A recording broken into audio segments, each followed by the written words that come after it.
Buenos días, queridos hermanos. Que la paz y el amor de nuestro Señor Jesús sea con cada uno de vosotros y sus hogares. En esta mañana he decidido hacer breve cierta explicación, ya que en estos últimos días están surgiendo en las redes sociales eh, muchos evangelistas, muchos profetas, muchos maestros y se manifiestan de la palabra de cierta manera, no la más idónea ni la más correcta. La palabra nos obliga a entrar en el laberinto de ella. La palabra de Dios es un laberinto. La Biblia es un laberinto donde entramos y para poder salir y encontrar el camino tenemos que llegar al centro de ella bajo investigaciones. Usted entra en un laberinto y empieza a andar por las distintas ramificaciones y empieza a caminar por distintos lugares. Hay muchas sendas, hay muchos caminos, hay muchos pasajes, pero solo uno te lleva al centro. Cuando seas capaz de llegar al centro del laberinto, ahí se te abre la puerta para entonces coger el camino. Yo ilustro esto como el camino de la verdad. Jesús dijo, yo soy el camino, la verdad y la vida. Yo ilustro esto que para llegar a Jesús tenemos que profundizar, tenemos que indagar, tenemos que prepararnos a través de la Escritura para poder entonces encontrar el camino que nos lleva a Jesús. En estos últimos tiempos he estado oyendo muchos maestros que a través de las redes sociales hacen exposiciones de la palabra, pero existe el síndrome de la mía es la verdad, yo digo la verdad, más nadie dice la verdad. Existe el síndrome de que mi religión es la verdadera, fuera de mi religión no hay más verdades, y eso es un gran error. Hablando de religiones, hay una sola que es la verdadera, aquella que hace la voluntad del Padre que está en los cielos. Hay una, hay una materia que muchos la han desechado, que precisamente por eso es que están cometiendo tantos errores y hablando tantas cosas que en realidad lo que hacen es transversar la palabra de Dios. La hermenéutica es la ciencia que te hace profundizar, estudiar y entrar en el laberinto de investigación de la palabra de Dios. Si no te preparas con la hermenéutica, si no aprendes hermenéutica, siempre cada vez que te pares en una red social a dar un mensaje, a dar un estudio, a dar una conferencia, vas a cometer errores. Vas a decir palabras que no están en la Biblia, que han sido agregadas en la Biblia a través de los años. La Biblia textual, conforme fue escrita, de Génesis y Apocalipsis, nos obliga a perfeccionar.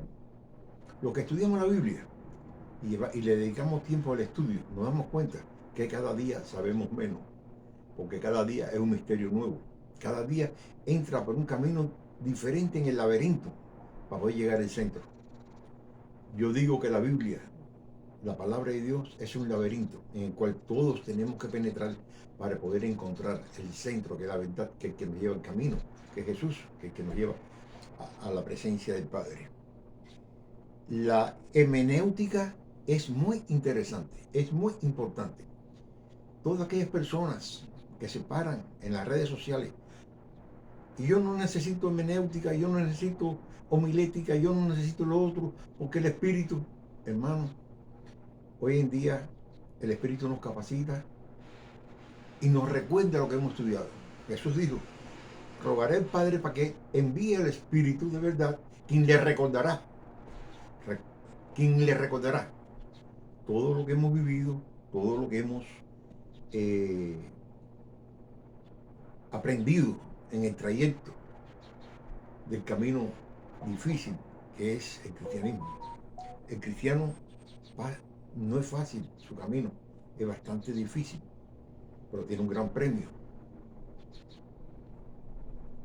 Yo estaba haciendo una investigación y estaba profundizando algunos temas muy importantes.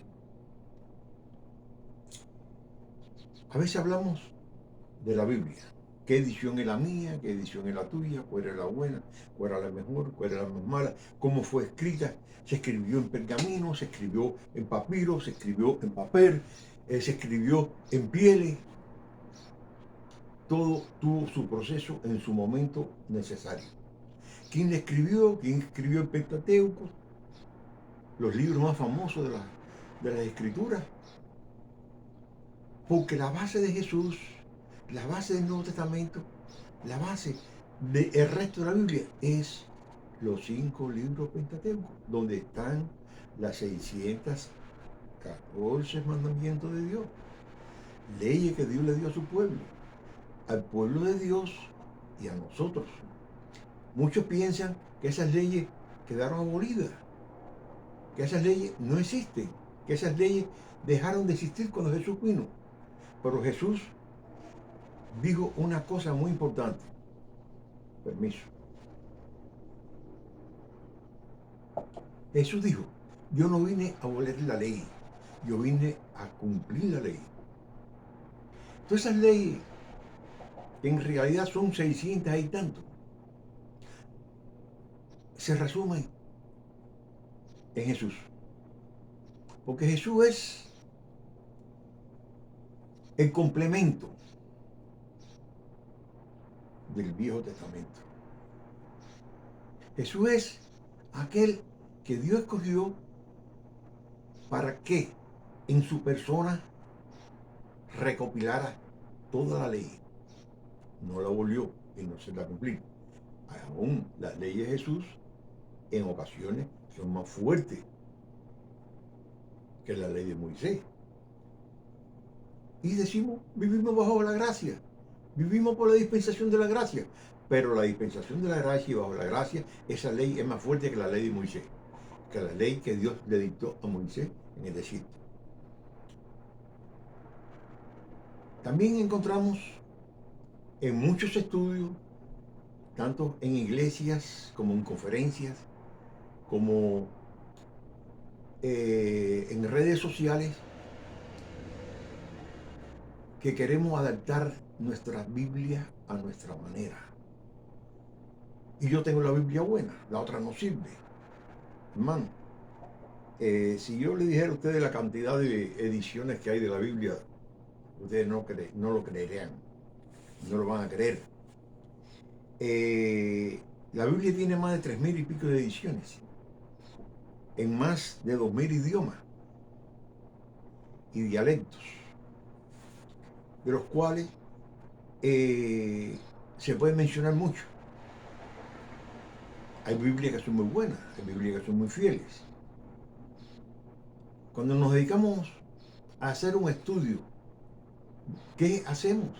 Por naturaleza, buscar lo mejor para poderle brindar a ustedes, a aquellos que van a oír la palabra de Dios, lo mejor. Aquí nadie inventó que la Biblia se escribió en pergamino. Nadie inventó que la Biblia se escribió en papiro. Nadie inventó que la Biblia se escribió en pieles. Nadie inventó que fuera en arcillas. Hay muchas, pero muchas partes de la Biblia escritas en arcillas que fueron después trasladadas a los pergaminos, a los papiros, a la forma oral, que es como llegó a muchos tiempo después a la humanidad. No fue solamente escrita, fue también oralmente. Mi hijo le contaba al nieto, el nieto le contaba al bisnieto, el bisnieto le contaba al otro, y así trayectoriamente fue surgiendo mucha gran parte de la Biblia. ¿Cuándo se escribió la Biblia? ¿Quién la escribió?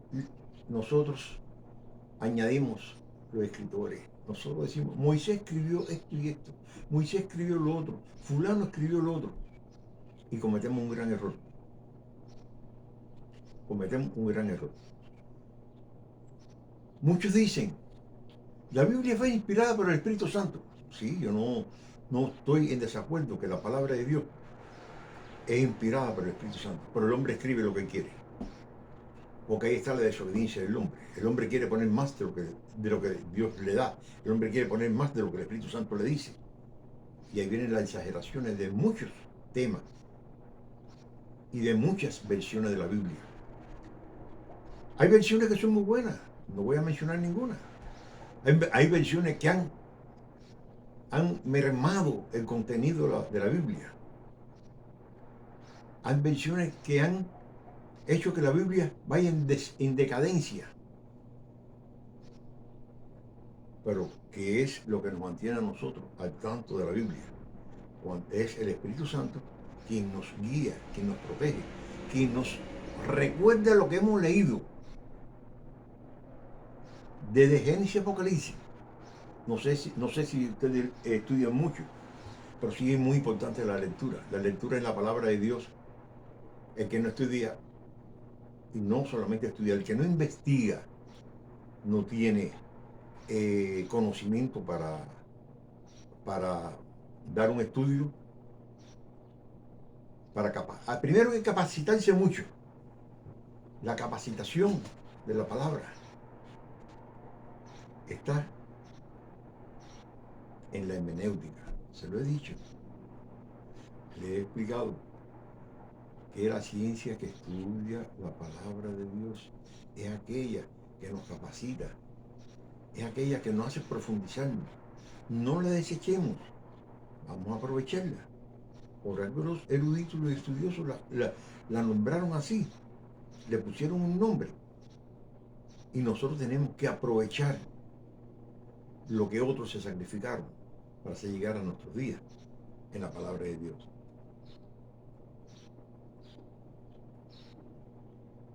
¿Cuál es la Biblia verdadera? ¿Dónde está la Biblia verdadera? ¿Existe la Biblia verdadera? Lo primero que tiene que tener una persona es ubicar cronológicamente en qué tiempo se escribieron los libros. En qué tiempo se escribió los libros de la Biblia. Cronológicamente, para entonces después decir, bueno, vamos a estudiar aquí, vamos a estudiar allá, para poder hacer una exposición para que te esté oyendo, para aquella persona que esté capacitándose, se capacite, no se confunda. Porque más que otra cosa, hermano, cuando queremos agregar y nos queremos dar de sabiondo, porque yo sí sé, porque sí te voy a explicar cómo fue escrito esto, te voy a explicar cómo fue escrito lo otro, porque te voy a hacer esto y voy a hacer lo otro. Hermano, eso son cosas que a Dios no le agrada. A Dios le agrada que tú estudies, que tú asimiles lo tuyo y con mucha humildad, sin protagonismo. Ese es otro gran tema. Sin protagonismo. Hacer que otras personas oigan la palabra. Hacer que otras personas puedan capacitarse. Hablamos de Génesis, Apocalipsis. ¿Cuántos libros hay? ¿Cómo se escribieron? ¿En qué momento? Cronológicamente. Y entonces podemos decir, pasó esto, pasó aquello. Aunque hay libros que son históricos, como son los Macabeos, que yo lo he leído. Yo leo todos los libros de la Biblia. No hay un libro de la Biblia que yo no haya leído. Yo lo leo todo porque eso me capacita en historia y teológicamente. Cuando hablamos de la teología, que es la ciencia que estudia a Dios, no podemos profundizar en otra cosa. Porque a Dios nadie lo conoce, ni a Dios nadie lo entiende. El que trate de entender a Dios se vuelve loco. Porque Dios es impredecible. Obra con cada quien como Él quiere, como Él entiende. Dios, en su inmensa misericordia, hacia ti, hacia mí, hacia la humanidad, hizo algo. Hizo algo que conmovió el mundo. Perdón. Hizo algo que conmovió a la humanidad. Pero, ¿por qué lo hizo? Fue el amor de Jesús quien lo llevó a la cruz. El amor de Jesús a la humanidad fue quien lo llevó a la cruz. Si nosotros empezamos leyendo, dice, de tal manera amó Dios al mundo, el amor viene del Padre, que dio a su Hijo en sacrificio de nuestros pecados. ¿Fue Jesús por amor a la cruz? Fue por obediencia. Jesús fue obediente. Ese gran profeta, ese gran maestro, ese gran Hijo de Dios,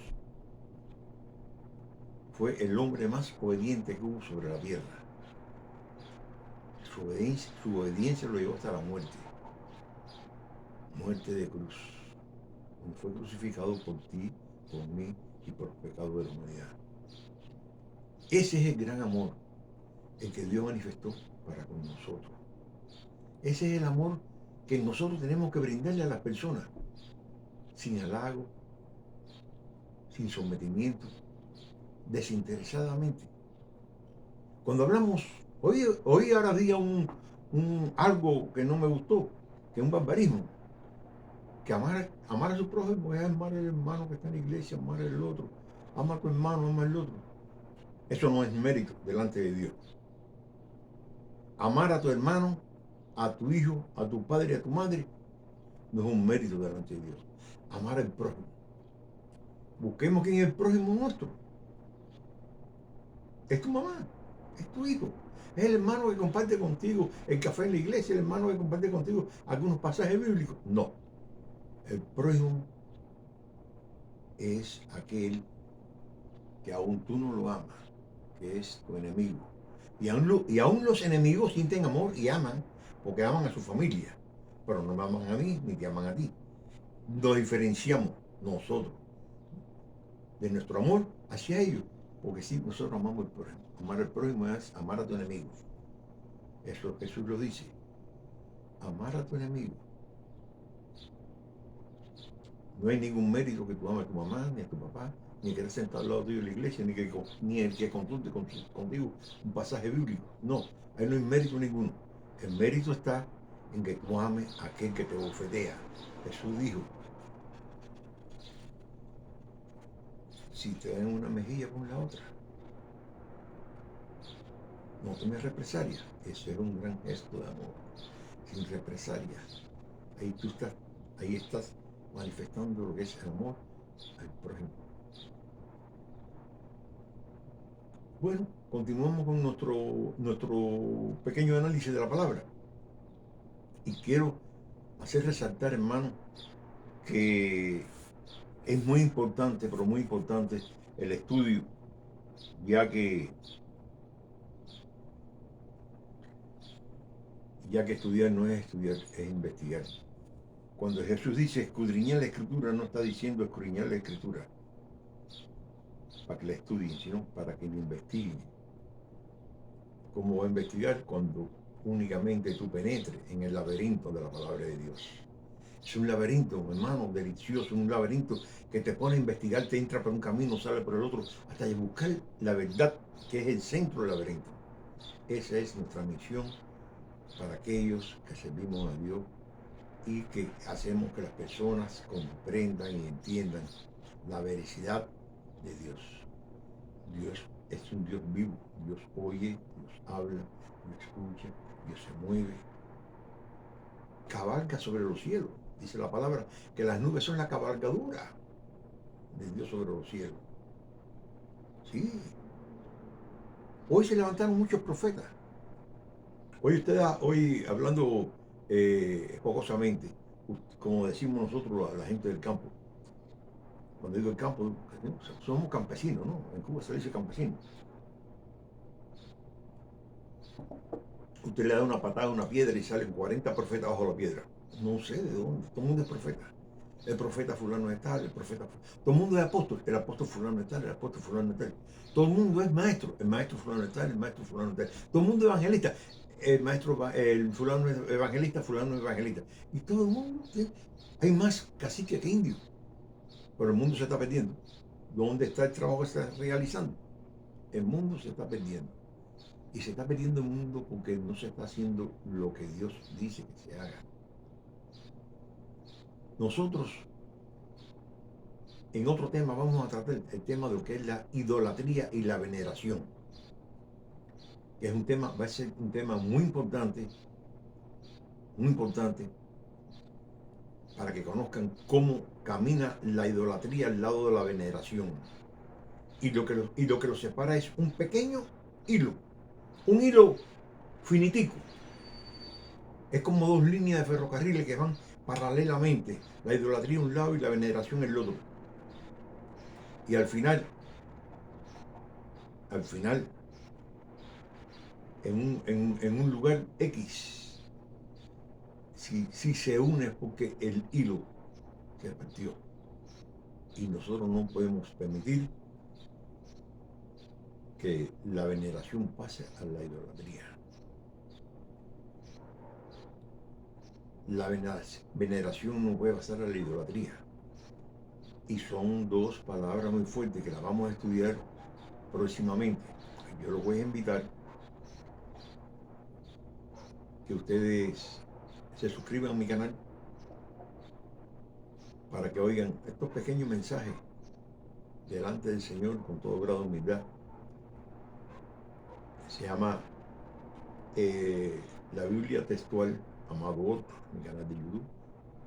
Se suscribe gratis, gratuito, solamente para disfrutar de la palabra de Dios y en un tiempo de conversación apacible. Y ahí vamos a compartir cosas. El que quiera conocer algún tema, me lo hace saber a través de mi plataforma de Facebook, que es Jerusalén, capital de Israel. Ahí me van a ver, ahí me pueden escribir y preguntarme temas que ustedes quieren debatir o que quieran compartir, alguna inquietud que ustedes tengan, con todo grado de humildad. El conocimiento que el Padre ha depositado en mí, yo lo comparto con ustedes, como lo he ido compartiendo casi todas las mañanas con unos amigos míos. Y entonces, ¿qué más me resta por decirles? Que la bendición del Padre sea con ustedes.